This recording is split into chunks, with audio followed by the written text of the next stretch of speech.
Policy matters. Policy matters. Policy matters. Policy matters.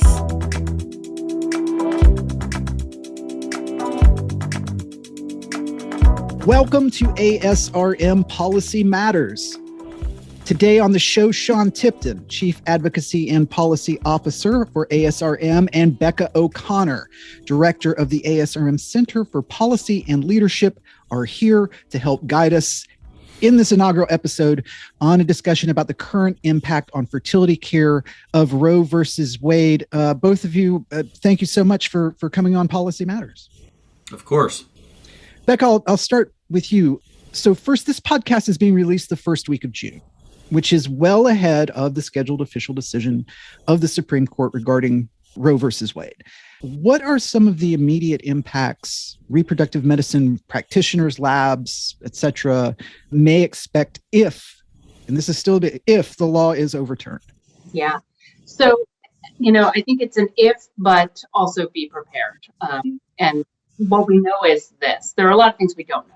But what we do know is that the immediate impact, of course, will be that it will end a long-standing guarantee of federal constitutional protection of abortion rights and leave decisions in the hands of states to decide what happens next. So what does that mean, more importantly, for this conversation, for IVF, for reproductive medicine? A lot of things we don't know, but we do know that states are ready to act pretty swiftly, where they haven't already, to introduce in certain pockets of this country abortion bans. And that means that they're drafting bills that could have implications for reproductive medicine. The devil's in the details, and probably talk more about that. But when they're working with definitions of when life begins, whether it's at conception or whatever verbiage they're using, they're tiptoeing close to the line of work that our members are doing every day to build families in those labs and creating embryos. And so while we're still sort of seeing how this shakes out, we haven't seen bills introduced that directly implicate IVF, and it remains legal, and will so immediately thereafter, after the issuance of the decision. There's going to be a lot of dust to shake out, and sort of, it demands that we be vigilant as both as an organization, but as a community, about what's happening at the state level, and responsive to whatever is proposed. Sean, building on what Becca is saying here, state-to-state bills guide so much policy. And if this is overturned, what type of bills would be affected directly? Are there any examples that exist right now, or? Yeah, so it's worth noting that this decision is known as Dobbs. The case is known as Dobbs versus Jackson's Women's Health. The case itself is a challenge to a law the state of Mississippi passed that says you cannot terminate a pregnancy after 15 weeks gestation.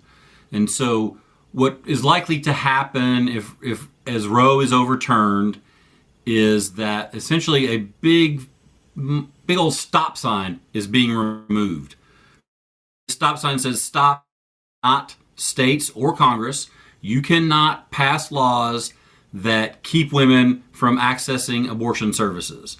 And there have been some tricks and developments over the last 50 years, putting a finer point on some of that. But that's essentially what it says. Justice Alito's leaked draft leads us to believe the Supreme Court is essentially dismantling that stop sign. And so suddenly there are not going to be the guardrails that there used to be to stop these kind of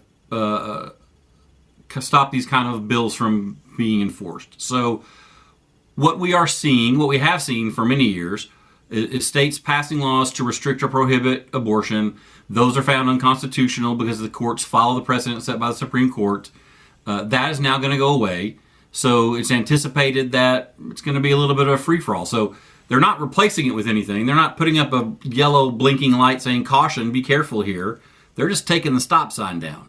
So what we are seeing is a lot of bills that get introduced, most of which are designed to stop abortion, to prohibit abortion. In some cases, it's a restriction based on how long the pregnancy has been established and things like that, but they are looking to prohibit pregnancy termination.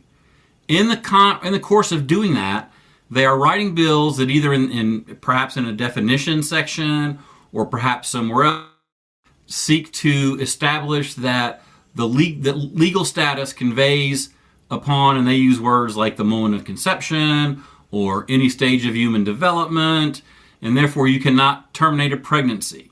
So that creates a lot of questions for infertility providers.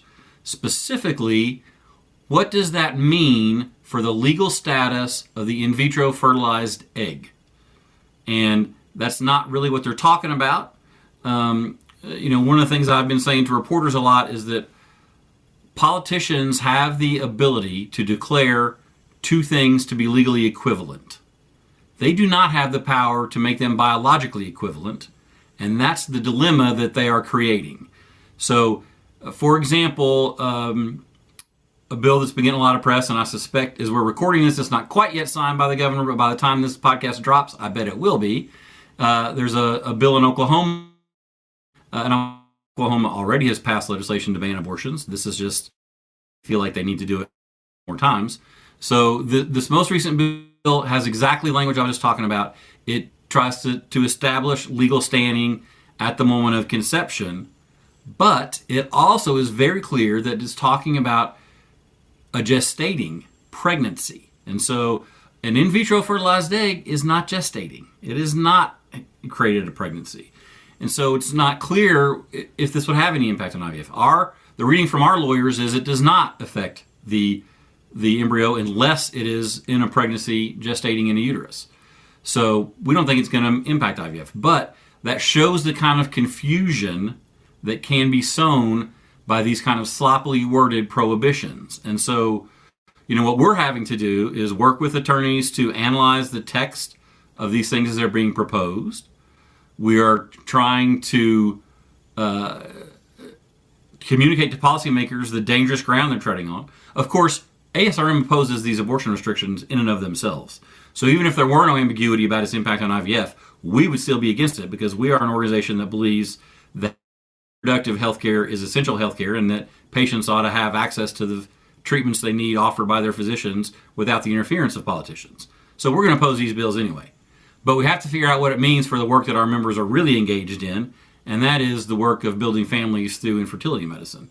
So we're having to do a lot of work to first figure out what it actually says and what that means, and then you have to look at it in the context of existing statutes in the state to try to see if you can discern what it means. So it is quite a task. But we have weighed in at this point on, I think, almost 30 bills in the states. And sadly, even though by this time of the year most of the state legislatures are going out of session, many of them are either staying in or going to come back into special session after the Roe decision comes down, just so they can try to ban abortion. And in some cases, ban abortion some more or again. This is ASRM Policy Matters. I'm talking with Sean Tipton and Becca O'Connor. We're discussing the current impact on fertility care of Roe versus Wade. Sean, so ASRM working with attorneys, poking lawmakers. Is there any other current actions that ASRM is thinking about taking, or has the ball rolling as far as we await the final decision come June? Yeah, so we have been trying to produce a lot of materials to help our, not only so we're taking action, but to help our members so they can take action themselves. So last week we released some talking points, some things you can do. These are things like getting in touch with your state legislators, making sure they understand what it is that you do and who it is that you are taking care of and how you're helping them build families. It includes talking to reporters. Critically, it includes talking to patients, talking to medical colleagues in other specialties, and talking to community members. Because I think one of the things that the polling indicates, first of all, that there's support for access to abortion care.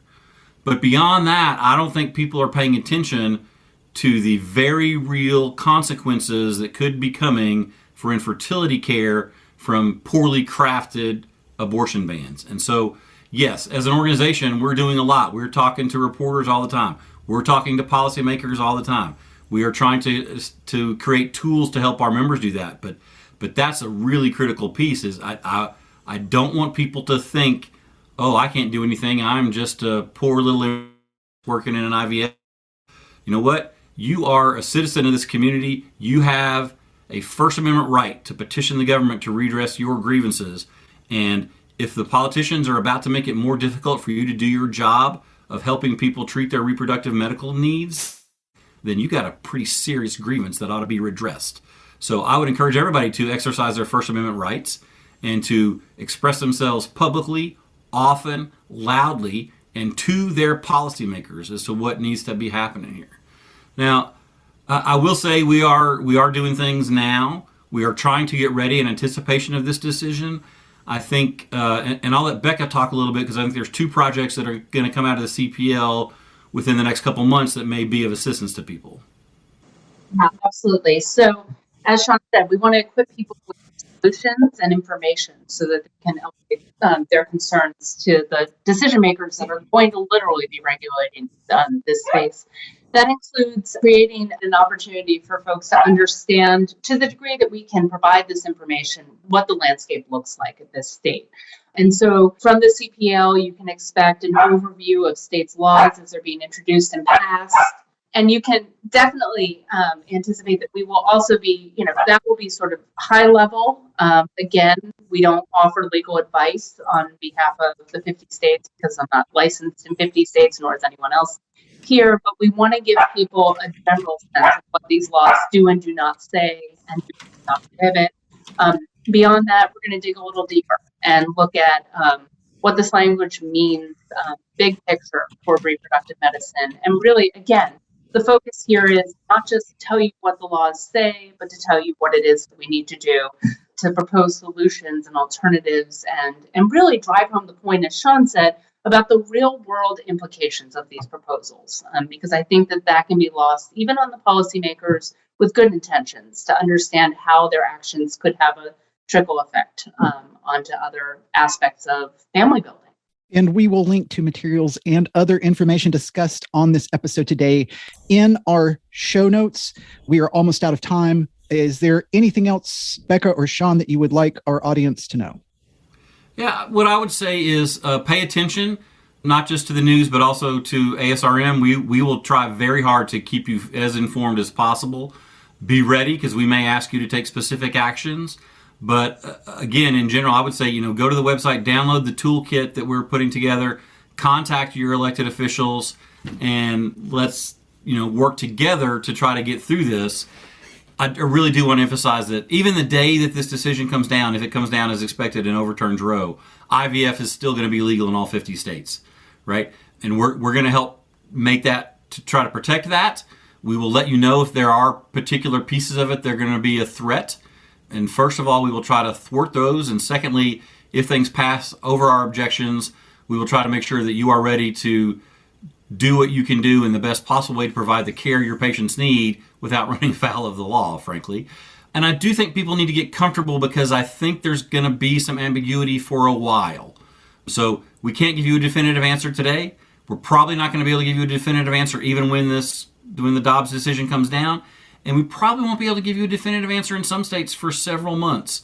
So just prepare yourself for that and know that we're going to do our very best to keep you informed, but that you might need to get to know a good lawyer in your state pretty quickly. And to close out, I'll say from the webinar the other night, eternal vigilance is the price of liberty. My guests today have been Sean Tipton, who's the Chief Advocacy and Policy Officer for ASRM, and Becca O'Connor, who is the Director of the ASRM Center for Policy and Leadership. Thank you both for being on the program today. You're welcome. Thanks for having us. This has been ASRM Policy Matters. If you wish to contact us about the show, please email us, asrm@asrm.org. I am Jeffrey Hayes, and we will see you next time. The information and opinions expressed in this podcast do not necessarily reflect those of ASRM and its affiliates. These are provided as a source of general information and are not a substitute for consultation with a physician.